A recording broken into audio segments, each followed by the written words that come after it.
He has served his country protecting the border for decades. I want you to understand that our mission is to keep you safe. And as long as an influx like this is allowed to persist, we are not able to do that in the way that we should. Border Patrol Chief Jason Owens speaks to us before his retirement about the job of protecting the homeland.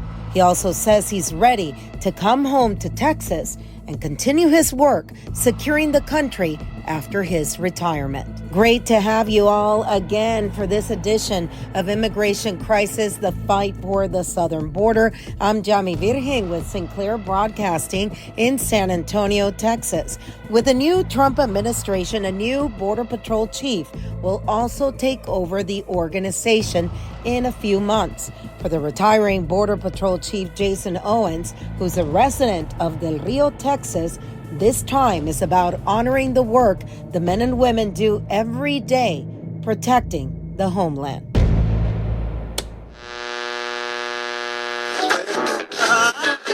Chief Jason Owens, we welcome you. Thank you for the interview. And, you know, it's been a while since we've talked. You've been up at D.C. for a bit as the head of Border Patrol. Talk to us a little bit about, as you leave your current position, what is your hope for what is to come? Well, first off, it's good to talk to you again. It's good to get a chance to sit down with you and do this interview. And for me, everything revolves around making sure that the Border Patrol has a great start to what should be a great 4 years, because the men and women of this agency that have been working so hard and dealing with so much deserve nothing less.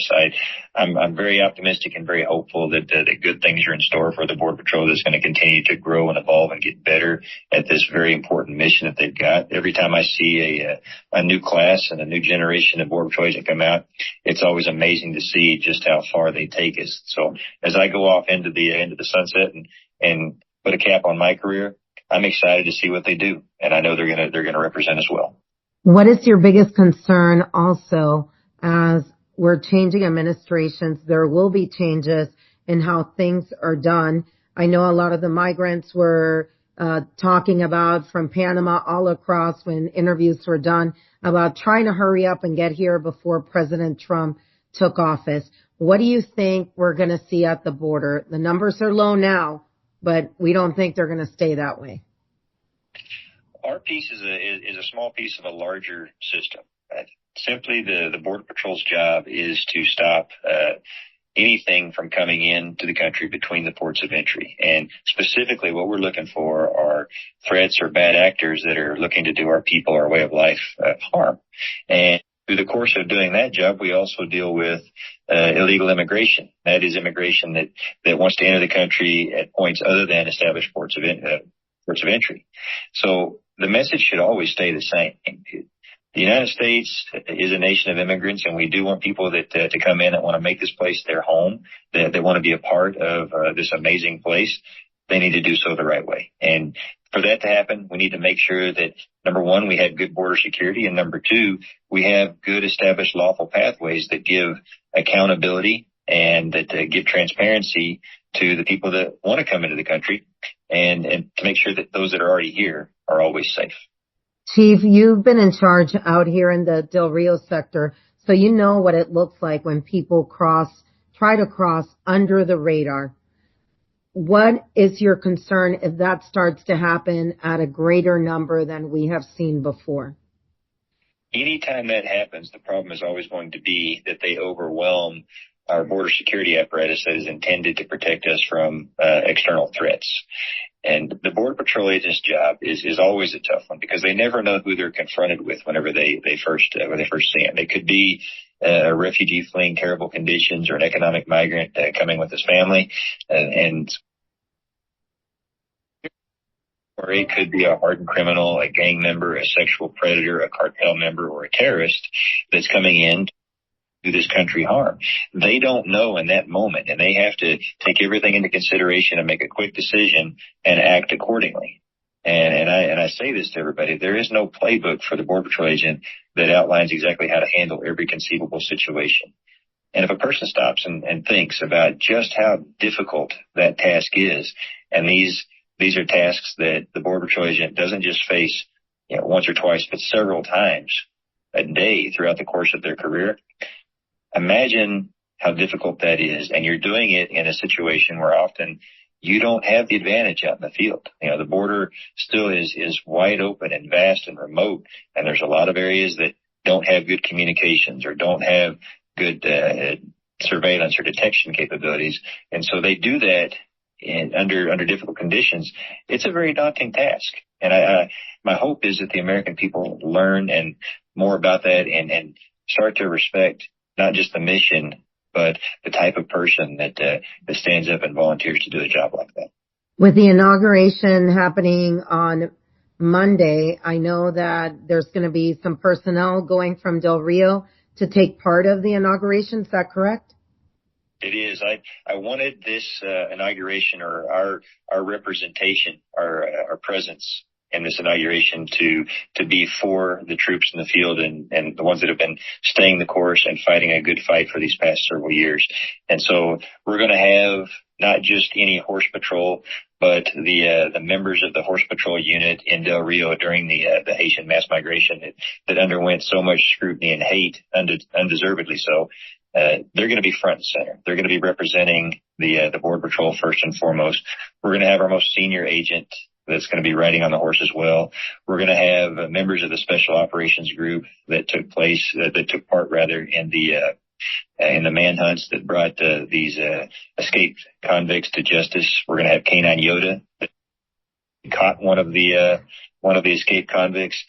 They're going to be there representing us in the parade. We're going to have our pipes and drums and our honor guard that always represent us well, and they're always the ones that provide the services for agents that fall in the line of duty. And unfortunately, as you know, we've lost far too many. But I want this to be a moment for our men and women to feel proud, and I want them to know that the American people appreciates what they do and has their back as they go out and do this job.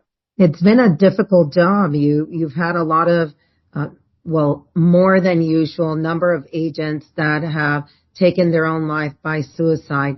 How concerned are you about the mental health of the men and women of the Border Patrol as they have seen more than ever before these last few years?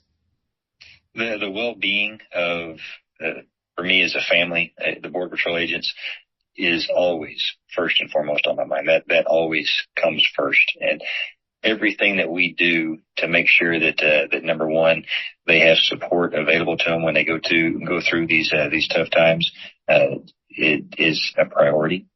But more than that, it's the ability to do the job that they signed on to do. I got asked throughout my tenure, what is it going to take to improve the morale of your agents? And for me, that answer was simple. Let them do their job.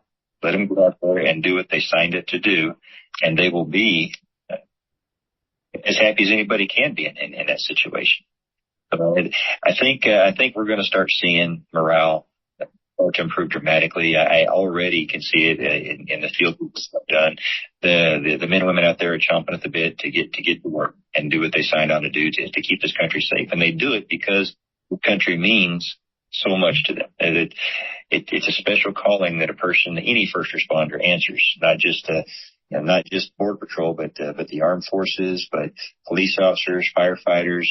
You don't do that kind of job for the money or the notoriety or the recognition. You do it because you want to be part of something bigger than yourself. That's what these men and women are wanting to do. And the only thing that's going to demoralize them is when they're not able to do that. Let me ask you, I believe you told me before you're originally from Oklahoma, correct? That's where I grew up. Yeah. Okay, but you actually called Del Rio home, right? Yep, I'm as you know, I'm married to a Texan, and I've spent most of my career in Texas, and I consider myself a Texan. And as soon as I retire, we are making a beeline back to our house in Del Rio. Well, let me ask you, do you believe still that you still have more to offer the state of Texas in securing the border? You have so much experience. Is your hope to come back home and still be a part of protecting the United States through right here, Ground Zero, Texas?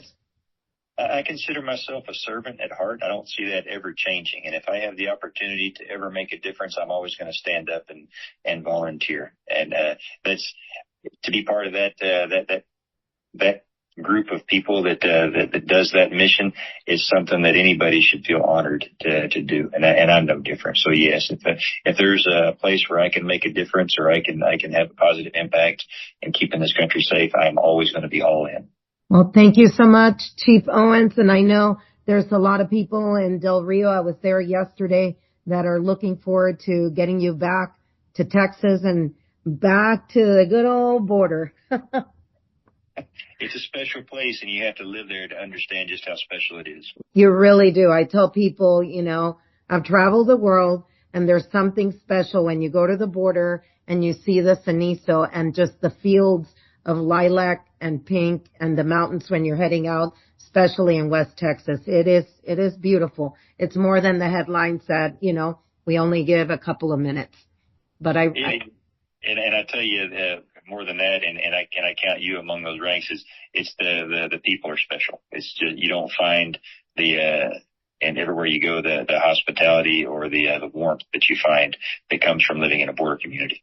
Well, I thank you so much. Thank you for the time, and good luck on Monday. Hopefully you guys will be inside. Well, if you see somebody frozen solid on a horse, it's probably me.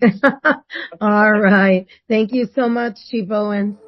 Okay, Yami, take care. You too. Bye-bye.